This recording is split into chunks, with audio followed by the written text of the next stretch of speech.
প্রশ্ন করার পদ্ধতি কি? শুরুতে কি থাকে? একটা প্রশ্ন করতে গেলে একটা WH ওয়ার্ড থাকে, WH ওয়ার্ড থাকে, ঠিক কি না?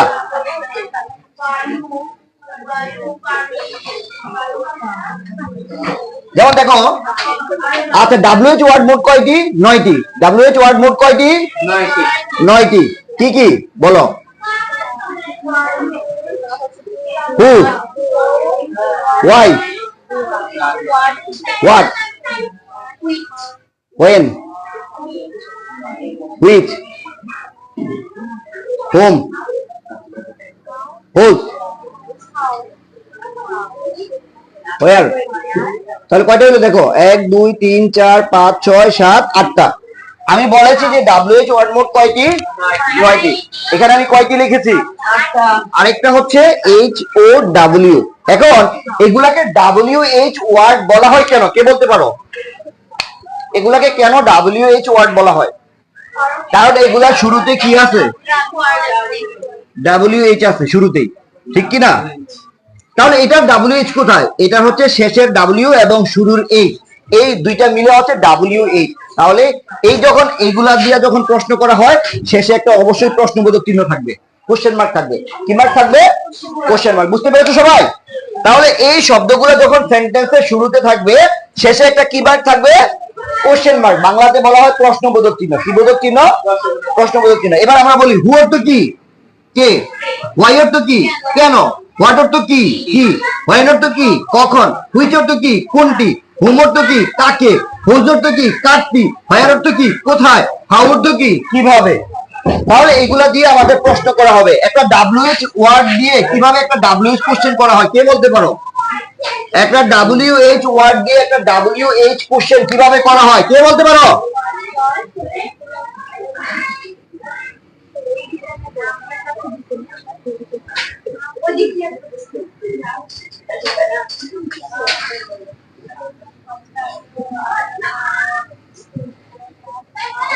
কি লিখেছি?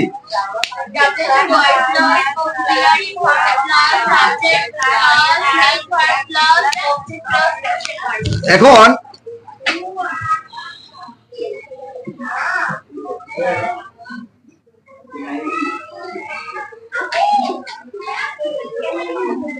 কি লিখেছি বলো তো? Where does Rahim live? তার মানে হচ্ছে রহিম কোথায় বাস করে। রহিম কোথায় বাস করে। এই হোয়ারটা হচ্ছে কি ওয়ার্ড?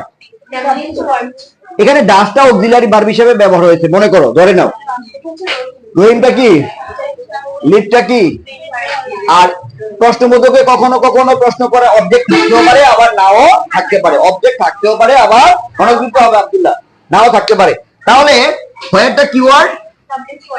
ডাজটাকে কি ভার্ব হিসেবে ব্যবহার করব প্রশ্ন করার সময়? প্রশ্ন করার সময় ডু, ডাজ, ডিড এগুলাকে অক্সিলারি ভার্ব হিসেবে ধরে নিবা। ডু, ডাজ, ডিড, ঠিক আছে। এছাড়াও মডাল অক্সিলারি ভার্ব থাকে, can, could, may, might, shall, will, should, would, could, ought to, must, dare, need to, have to, has to, had to, ঠিক আছে। এগুলাকে বলা হয় মডাল অক্সিলারি ভার্ব। তাহলে এই ডু, ডাজ, ডিডটাকে আমি কি ভার্ব হিসেবে ব্যবহার করব? Auxiliary verb. তারপরে কি আসে? তারপরে কি ভার্ব? তারপর বলছে অবজেক্ট থাকতেও পারে, নাও থাকতে পারে। কিন্তু কোশ্চেন মার্কটা যদি না দাও তাহলে কিন্তু তোমার এটা কাটা। কোশ্চেন মার্কটা যদি না দাও। বুঝতে পেরেছো সবাই? এখন আসো শিক্ষার্থী বন্ধুরা, এখন এটা থেকে অ্যান্সার করার নিয়ম কি? এটা বোঝানোর কারণ আছে। কারণ হচ্ছে তোমাদের ইংরেজিতে প্যাসেজ আসে না, প্যাসেজ থেকে প্রশ্ন আসে না, সে প্রশ্ন থেকে কিভাবে অ্যান্সার করবা সেটা বোঝার একটা টেকনিক হচ্ছে। এবার প্রশ্ন থেকে অ্যান্সার করার সময় শুরুতে আসবে সাবজেক্ট। শুরুতে আসবে কি? সাবজেক্টের পরে যদি অক্সিলারি ভার্ব থাকে, তারপরে হচ্ছে কি ভার্ব? Verb, main verb. এই দুইটা মিলে আমরা ভার্ব লিখতে পারি, যে ভার্ব প্লাস কি?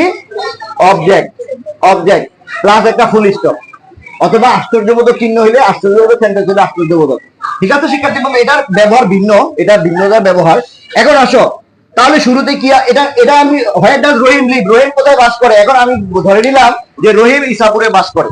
রহিম কোথায় বাস করে? ইসাপুরে। তাহলে এটা অ্যান্সার লেখার সময় শুরুতে কি আসবে?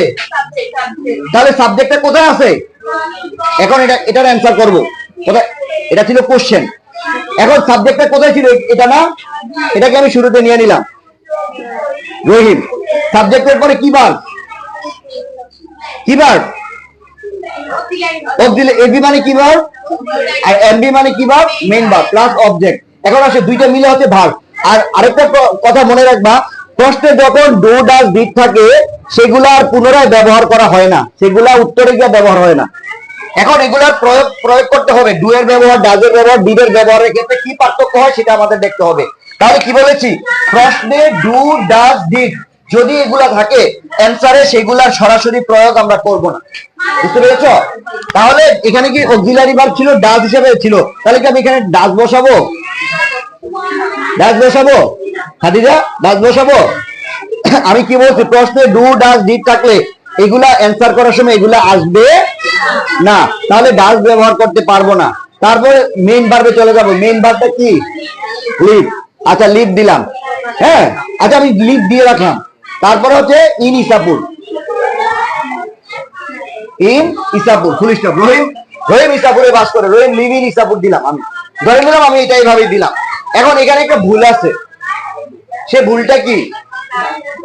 কারণ প্রশ্নে ডাজ থাকলে, প্রশ্নে কি থাকলে, প্রশ্নে ডাজ থাকলে অ্যানসার করার সময় ভার্বের সাথে এস বা ইয়েস যুক্ত করতে হবে।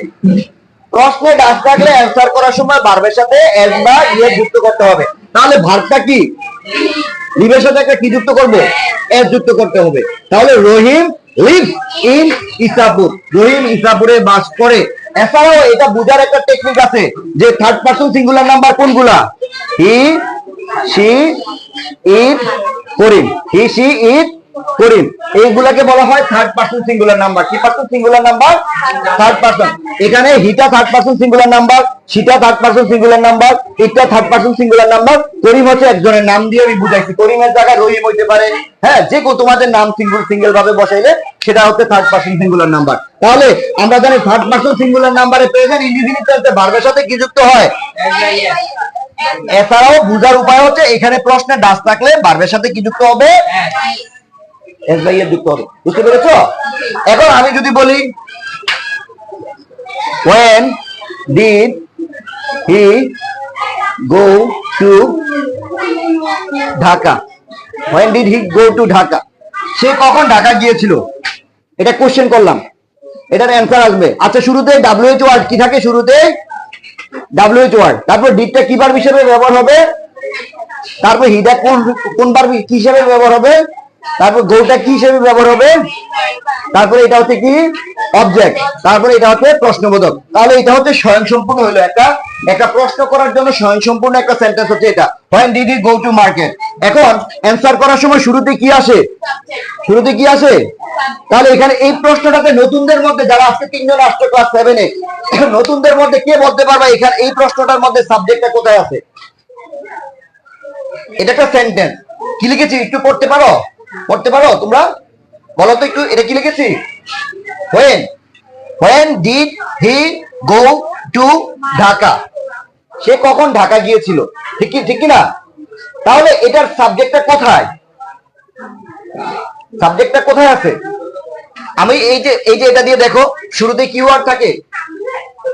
WH ওয়ার্ড, তাহলে এটা WH ওয়ার্ড। তারপরে কি থাকে? অক্সিলারি ভার্ব ডিডটা। তারপরে কি থাকে? তাহলে সাবজেক্টটা কি?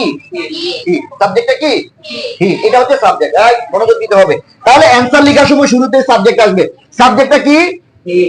হি। সাবজেক্ট হিসেবে কি ব্যবহার হলো? এখন এরপরে অক্সিলারি ভার্ব কি ছিল? এই ডিডটা থাকে পাস্ট ইনডিফিনিট টেন্সে। ডিড থাকে কোন টেন্সে? পাস্ট ইনডিফিনিট টেন্সে থাকে এবং ভি2 ব্যবহার করতে হবে, ভার্বের ভি2 ব্যবহার করতে হবে। কি ব্যবহার করতে হবে? ভার্বের রূপ তিনটা, base form, past form, past participle form. এছাড়াও একটা ফর্ম আছে, সেটা হচ্ছে প্রেজেন্ট পার্টিসিপল, সেটা হচ্ছে প্রেজেন্ট পার্টিসিপল। ঠিক আছে, বুঝতে পেরেছো শিক্ষার্থী বন্ধুরা? তাহলে এখানে সাবজেক্ট হিসেবে কি ব্যবহার হয়েছে? সাবজেক্ট হিসেবে কি আসলো? তারপরে ডিড থাকার কারণে কি ব্যবহার হবে? ভি2। ভি2টা কি? কার ভি2? মূল ভার্বের। তাহলে মূল ভার্বটা কোথায় আছে? গো। তাহলে গো এর পাস্ট ফর্ম কি হবে? ওয়েন্ট। তারপরে হচ্ছে কোথায় গেছিল? টু ঢাকা। ঠিক আছে, at morning. At morning. At morning মানে সকালে। তাহলে he went to Dhaka at morning, সে সকালে ঢাকা গিয়েছিল। মনে করো আজকে সকালে কেউ একজন ঢাকা গিয়েছিল, আমি এটার অ্যান্সার লিখলাম। তাহলে he went to Dhaka at morning. অথবা এখানে যদি সময় দিতে চাও, এট মর্নিং এর পরিবর্তে by 7 in the morning, 7 in the সকাল 7টার মধ্যে সে ঢাকায় গেছে। বা এখানে কিন্তু আমি বাই ব্যবহার করলাম, বাই বাই মানে মধ্যে, 7টার মধ্যে। ঠিক আছে, ঠিক আছে। তাহলে he went to Dhaka at morning, সকালে সে ঢাকা গেছে। অথবা আমি ব্যবহার করলাম he went to Dhaka by 7 in the morning, সকাল 7টার মধ্যে সে ঢাকা গিয়েছে। তাহলে শিক্ষার্থী বন্ধুরা, এখানে ডিড থাকার কারণে আমি যখন অ্যান্সার করব, একটা প্রশ্নে যখন ডিড থাকবে, সেটাকে যখন আমি অ্যান্সারে রূপান্তর করব, ডিডটা কি ব্যবহার করব? মুন্নি মোল্লা, ডিড ব্যবহার করব। ডিডের পরিবর্তে কি ফর্ম ব্যবহার হবে? বি2। কি ফর্ম? বি2। তাহলে অ্যান্সার লেখার সময় শুরুতে কি আসে? তারপর অক্সিলারি ভার্ব বা মেইন ভার্ব বা ভার্ব, এটাকে আমরা ভার্ব লিখলাম। তাহলে এটা হচ্ছে ভার্ব। হ্যাঁ, শুরুতে সাবজেক্ট, তারপরে ভার্ব, তারপরে হচ্ছে তারপরে কি অবজেক্ট হিসেবে বাকিটাকে আমরা ধরে নিতে পারি। বুঝতে পেরেছো? ক্লিয়ার শিক্ষার্থী বন্ধুরা? তাহলে এগুলা কেন লাগবে আমাদের? একটা প্রশ্ন থেকে কিভাবে অ্যান্সার করতে হয়, একটা প্রশ্ন থেকে অ্যান্সার করার নিয়ম। তাহলে একটা প্রশ্নে কি কি থাকবে? শুরুতে কি থাকবে? প্লাস, তারপরে তারপরে আর অ্যান্সার লেখার সিস্টেম কি? শুরুতে আসবে কি, তারপরে কি আসবে? অক্সিলারি ভার্ব এবং মেইন ভার্ব মিলে আমি ভার্ব ভার্ব লিখবো। তারপরে কি আসবে? প্লাস, শেষে কি দিতে হবে? Full stop. Full stop, full stop মানে পূর্ণ বিশ্রাম, মানে একবারে থেমে যাওয়া। বুঝতে পেরেছো শিক্ষার্থী বন্ধুরা? তাহলে এভাবে আমরা যখন একটা প্যাসেজ থাকবে, আমাদের প্যাসেজ থেকে একটা 5টা প্রশ্ন থাকে, ঠিক কি না? 5টা প্রশ্ন থাকে না? সে 5টা প্রশ্ন অ্যান্সার করার নিয়ম হচ্ছে এভাবে। এখন তোমরা কি করো, তোমাদের যে একটা বই আছে ইংলিশ সেকেন্ড পেপার, সেই বইটা থেকে ওই হুবহু কমন পড়ে তখন তোমরা মুখস্থ করে বাড়ি থেকে চলে আসো। এখন আমার কথা হচ্ছে এসএসসি পরীক্ষায় গিয়ে আর মুখস্থ করতে পরে তুমি কয়টা মুখস্থ করবা? একটা আনসিন প্যাসেজ আসলো, যেটাকে তুমি অদেখা, যেটাকে তুমি জানো না। এখন তোমার একটা প্রশ্ন দিয়ে দিল, এখন তুমি কি করলা? না লিখে আইসা পড়লা। কিন্তু তুমি যদি এই যে WH কোশ্চেনটা কিভাবে তৈরি হইলো এবং অ্যান্সার কিভাবে লিখতে হয়, এই ফরম্যাটটা যদি তোমার জানা থাকে, তাহলে কি তুমি অ্যান্সার করতে পারবা কিনা? পারবা কিনা? পারবা। তবে তোমাকে ভোকাবুলারি জানতে হবে। কি জানতে হবে? ভোকাবুলারি, শব্দ ভান্ডার। তোমাকে এখন তুমি যদি সাবজেক্ট না চিনো, তুমি যদি একটা মেইন ভার্ব না চিনো, তাহলে কি তুমি অ্যান্সার করতে পারবা? পারবা? পারবা না। তাহলে শিক্ষার্থী বন্ধুরা, তোমাকে অবশ্যই সাবজেক্ট চিনতে হবে, অবজেক্ট চিনতে হবে, মূল ভার্ব চিনতে হবে, অক্সিলারি ভার্ব চিনতে হবে, এবং WH ওয়ার্ড গুলো তোমরা জানো যে 9টা। কয়টা? 9টা। ঠিক আছে, বুঝতে পেরেছো সবাই? তাহলে শিক্ষার্থী বন্ধুরা, একটা প্রশ্নে যদি একটা প্যাসেজ যদি প্রশ্ন থাকে, সেই প্রশ্ন থেকে এখন থেকে নিজেরা অ্যান্সার করতে পারবা? পারবা তো সবাই? আচ্ছা, ওকে, আজকে ক্লাসে এখান থেকে বিদায় নিব। সবাই ভালো থাকো, সুস্থ থাকো। ইনশাআল্লাহ আগামী ক্লাসে আবার দেখা হবে। আল্লাহ হাফেজ। ব্রাইট ফিউচার স্কুল, সঠিক শিক্ষা, উজ্জ্বল ভবিষ্যৎ।